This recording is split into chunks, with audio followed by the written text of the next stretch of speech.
So before we start today, we have some unfortunate news regarding.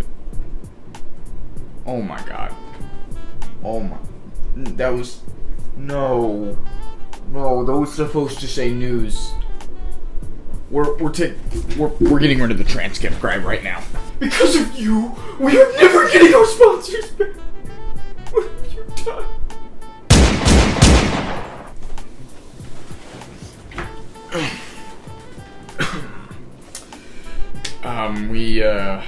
We have some very unfortunate news regarding a former associate of ours, insider analyst Larry O'Donnell. You may remember him from season 1. He's failed to make an appearance since, and I know a lot of you are asking why. The answer was budget cuts, but we did just learn that he was diagnosed with leukemia. So, for public images purposes, we're going to say that's why he hasn't been on the show. We pray for a speedy recovery. And as always, football! So week 2 is behind us, and we had some good, people played each other. Germany needed Njoku, Miles Sanders, and the Carolina defense to combine for 40. They combined for 20. So that's another loss for Germany.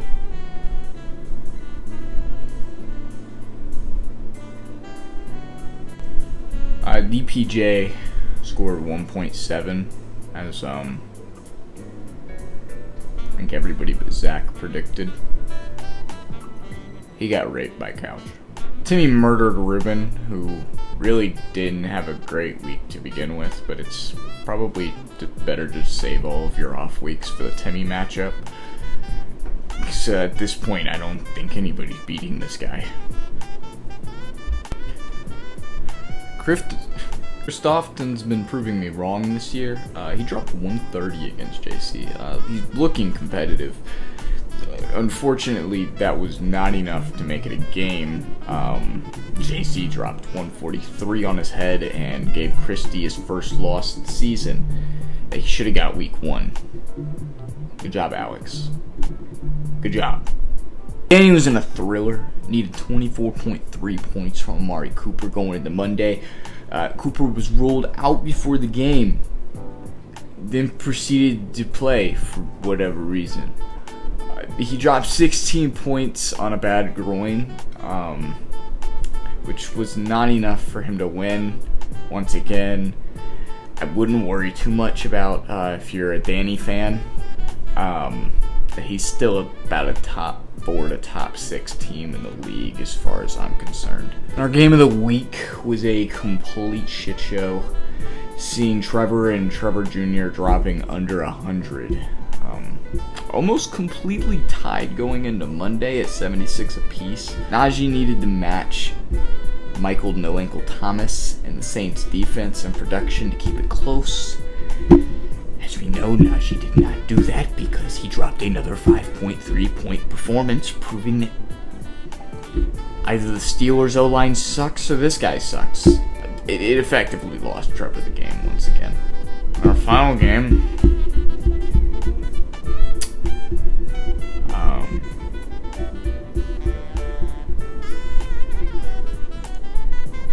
for our next segment, we're going to take the SAT practice test.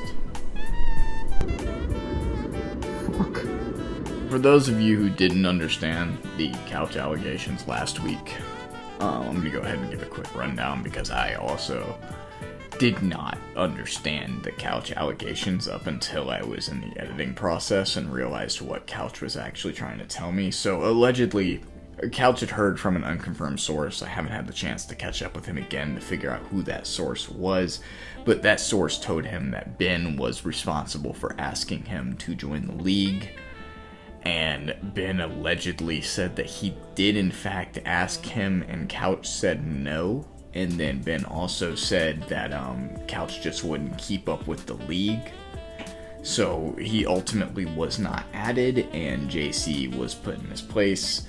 Couch claims Ben never even talked to him about the situation, but that's just one side of the story, of course. I still have a lot of questions about this whole situation.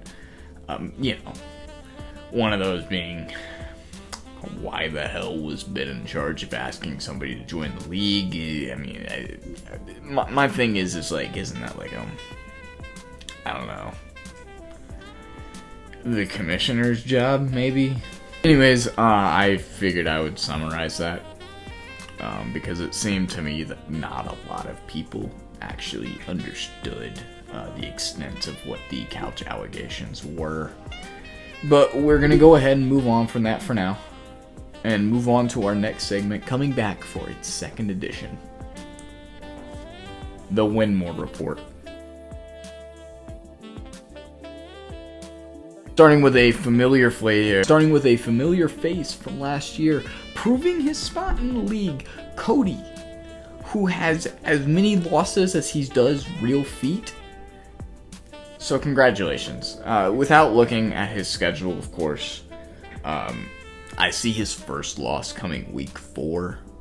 I don't know who he's playing, but I don't know, that's just what the script says. So we also have JC joining this list.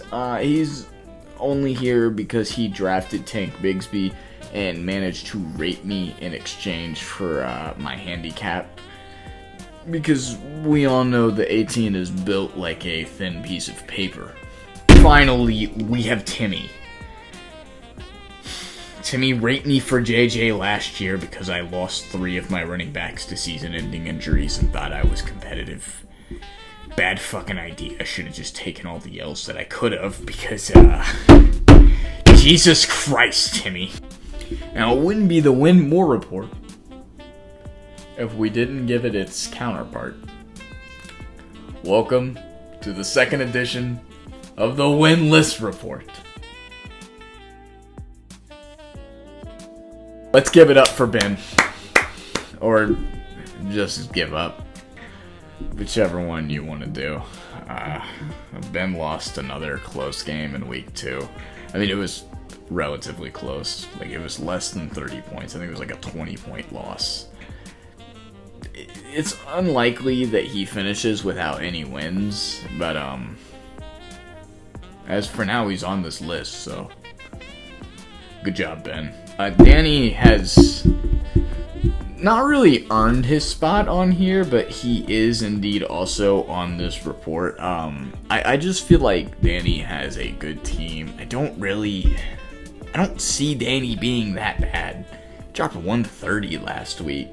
Put up a close game. It's been an unfortunate season. We can only hope that he does actually go winless, because because I'm the other one on this list, and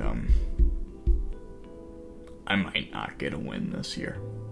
So to summarize, that is me, that is Danny, and that is Ben without any wins.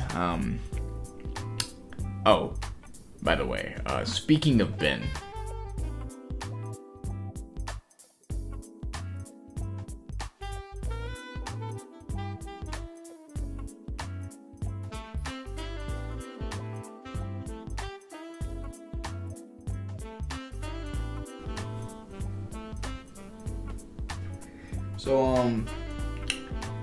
there's no ad this week.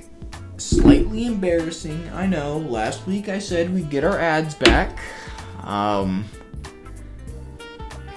We may never get them back, but we are working hard at that. So to fill up the time slot that we would put an ad in, enjoy this video of me at the beach. I'm at the beach. I'm having so much. I'm at the beach and I'm having so much fun at the. Oh shit, my chair's still. I'm at the beach. We got Clown of the Week.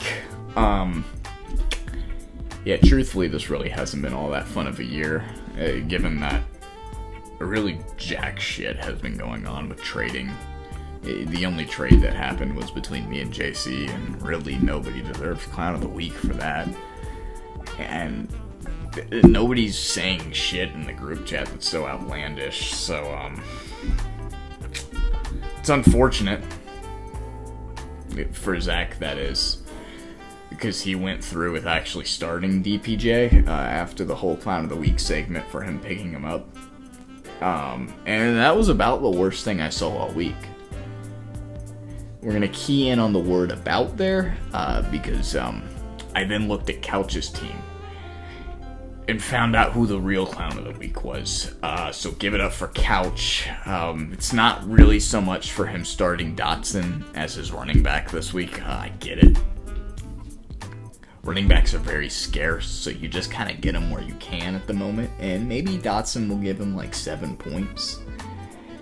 But it's more so because we're in Saturday right now. And Zay Jones is still on this man's starting lineup. For those of you who don't know,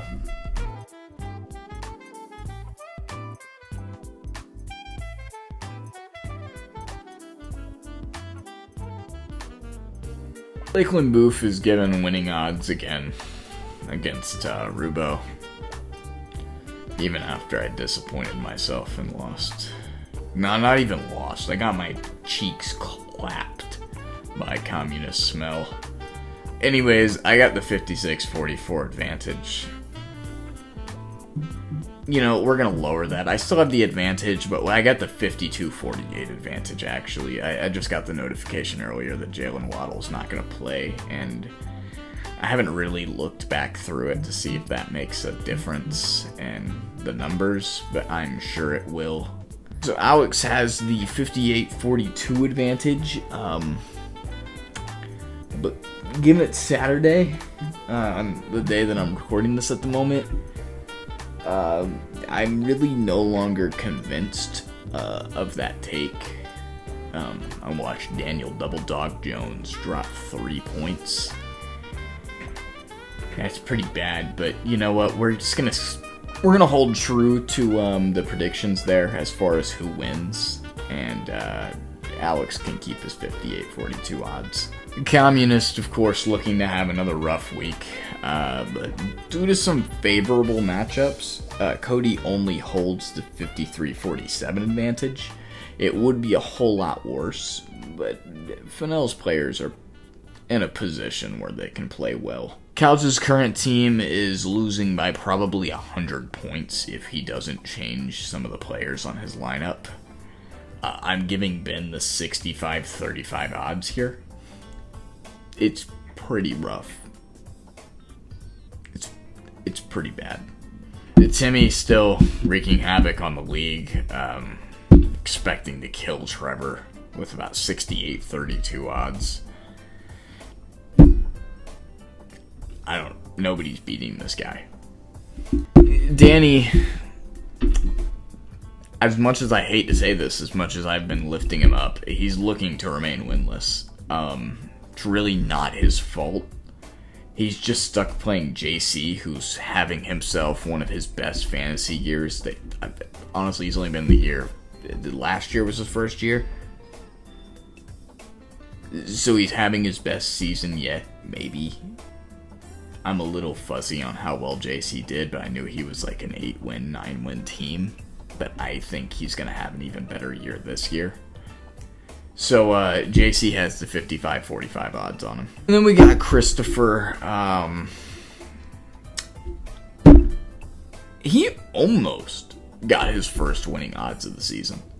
I mean, I was almost wrong last week when I said that he would be predicted to lose every week, because I looked at the teams and he was very close. Unfortunately, Dumbfuck still holds the 51-49 advantage. Expect that to be a shit show of a game.